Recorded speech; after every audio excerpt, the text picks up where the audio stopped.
Halo guys, kembali lagi di Riko Official. Jangan lupa like, komen, dan subscribe ya. Mendengar laporan Andi, Pasha murka lalu hendak bergegas menuju ke tempat kejadian. Namun Jovan menghalanginya dengan mencekal bahunya, yang kemudian dibalas oleh Pasha dengan melayangkan tinjunya. Tapi Jovan menangkisnya dengan cepat. Setelahnya Jovan malah memelintir tangan Pasha ke belakang punggung. "Jangan terlalu kasar dengan tamumu, teman," ujar Jovan dengan kuat melintir tangan Pasha yang meringis kesakitan. Namun Andi yang tangannya masih terikat mendekat dan menabrak Jovan sekerasnya dengan tubuhnya agar melepaskan tangan tuannya, dan usahanya berhasil. Pasha yang telah berhasil lepas lalu kembali menyerang Jovan yang kemudian dibalas Jovan dengan tinju bogem mentah tepat di rahangnya hingga lelaki itu terjatuh tersungkur. Setelah menumbangkan Pasha, Jovan bergegas berlari menaiki tangga demi tangga. "Sayang, kamu di mana?" "Arta." Jovan berteriak memanggil istri dan temannya. Mendengar suara suaminya, Amor berteriak menyahut, "Kami di sini." Jovan bergegas menuju arah suara dan menemukan leher istrinya sedang dikunci di ketiak John. Sementara leher Arta dikunci dijepit di ketiak yang satunya. Keduanya sedang meronta-ronta. "Lepas, gue mau muntah, bau banget," ketiknya. Amor meronta-ronta sekuatnya dengan wajah merah menahan mual. Sementara Arta cuma bisa meringis kesakitan. "Sayang, tolong aku." Amor berteriak minta tolong dengan suara manja begitu melihat super hero-nya datang. "Lepasin tangan kotor lo dari istri gue." Jovan yang jarang banget memperlihatkan kemarahannya, marah besar melihat leher istrinya dijepit di ketiak basah. John membalas dengan seringai jahat sambil melepaskan jepitan ketiaknya dari kepala Amor. Namun tidak untuk Arta. "Woi, lepasin gue juga, kenapa?" Arta protes kenapa John pilih kasih padanya. "Wow, ada pahlawan kesiangan datang." John mencibir sambil melepaskan Arta yang akhirnya bisa bernapas dengan lega tanpa aroma bawang goreng kadaluarsa. Jovan langsung pasang kuda-kuda bersiap jika John menyerang, karena John tampak terlihat seperti ingin mengunyahnya juga. "Sayang, hati-hati." Amor langsung berlari ke arah suaminya, memeluk lengannya erat-erat, sementara Arta bersandar lemas di dinding dengan wajah nelangsa. Tidak ada yang bisa ia peluk. "Hati-hati sayang, geleknya bau banget." Amor mengingatkan. "Tenang sayang, kamu mundur dulu, aku bisa kok." Amor menurut dan melepaskan pelukan untuk mundur ke belakang, bersamaan dengan John yang telah bergerak maju hendak menyerang Jovan.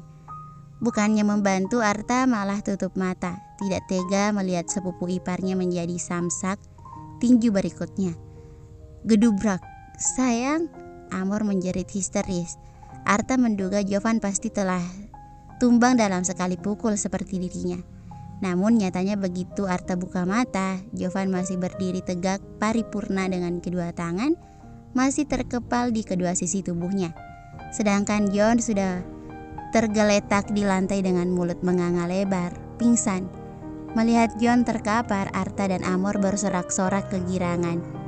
Amor bergelanyut manja memeluk leher suaminya dengan bangga. Sedangkan Arta joget-joget ala topeng monyet mengitari tubuh besar John yang terkapar tak berdaya. "Lo apain dia sampai KO gitu, Bray?" Arta masih belum percaya begitu John akhirnya terkapar tak berdaya di depannya. "Gue serang jakunnya," jawab Jovan santai. "Gue harap dia cuma pingsan." Jadi saat John hendak melayangkan tinju ke arahnya, ternyata tangan Jovan lebih cepat bergerak dengan menyerang titik paling rawan di tubuh John, menghantam leher John dengan tinjunya. "Gila lo Bray, kenapa nggak dari tadi aja ya? Lo yang maju, gue nggak bakal babak belur gini." Arta mengusap pipinya yang bengkak sambil menuju pintu kamar yang masih terkunci. "Dobrak lagi aja tak?" seru Amor disambut senyum kecut Arta. Seluruh badannya masih terasa sakit, terutama di bagian punggung, dan kini ia masih harus mendobrak pintu. "Kita dobrak sama-sama."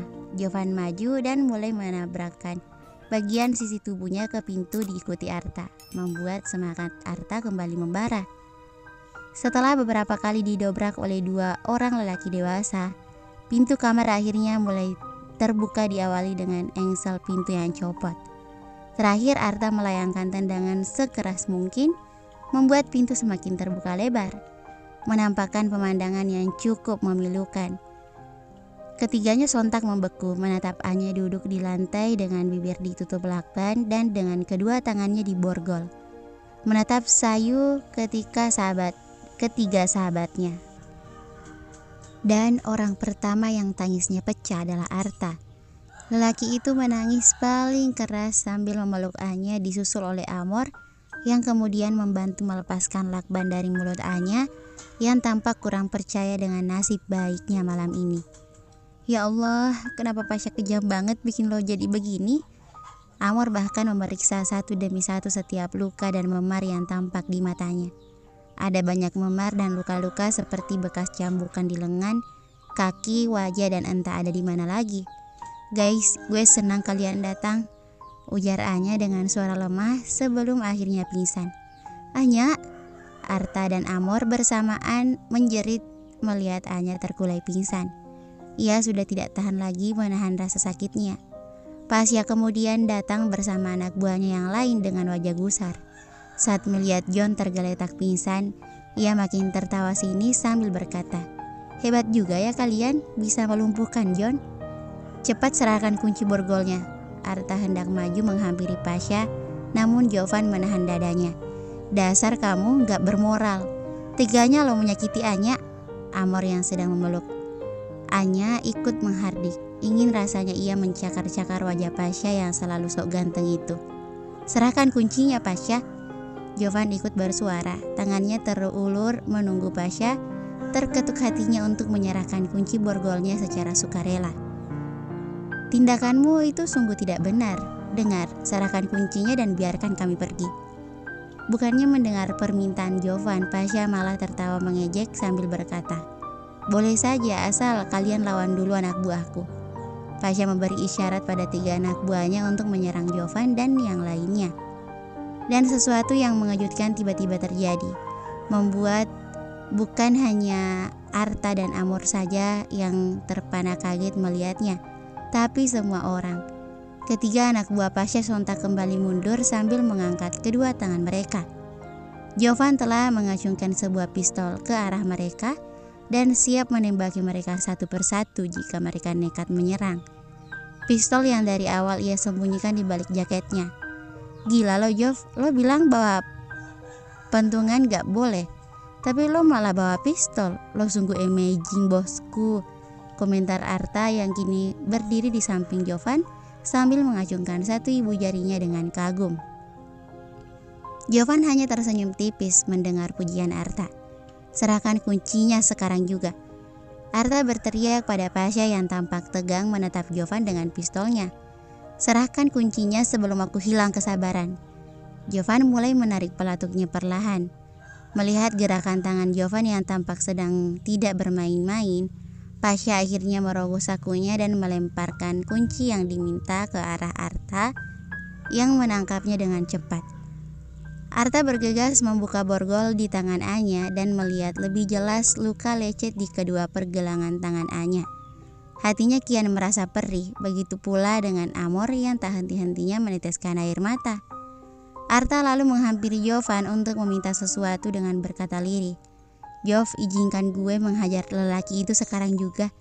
Demi Anya, Jov, gue gak rela kalau kita pergi begitu saja dengan membiarkan dia itu tetap tidur nyenyak malam ini." Mendengar pinta Arta, Jovan mengangguk. "Pasha, ada yang ingin berbicara denganmu. Aku ingin kau mendekat kemari." Jovan mengarahkan pistolnya ke arah Pasha. Pasha tertawa mendengar Jovan memintanya maju. Namun ia maju untuk mendekat dan dikejutkan dengan gerakan Arta yang mendadak meninju wajahnya dengan sangat keras hingga tubuhnya menghantam dinding, membuat anak buahnya sontak bergerak maju untuk membantu tuannya, tapi urung karena Jovan mengeluarkan 2 kali tembakan ke atas langit-langit untuk memperingatkan anak buah Pasha. Tanpa jeda Arta menghajar Pasha hingga babak belur dan terakhir memelintir lengannya hingga Arta dapat mendengar bunyi tulang yang bergeser. Pasha mengadu kesakitan sejadi-jadinya. Itu untuk Anya, dan itu belum cukup. Ingat itu. Arta berteriak sambil menjambak rambut Pasha lalu melepaskannya hingga tubuh Pasha terhempas ke lantai. Bersambung. Thank you for watching.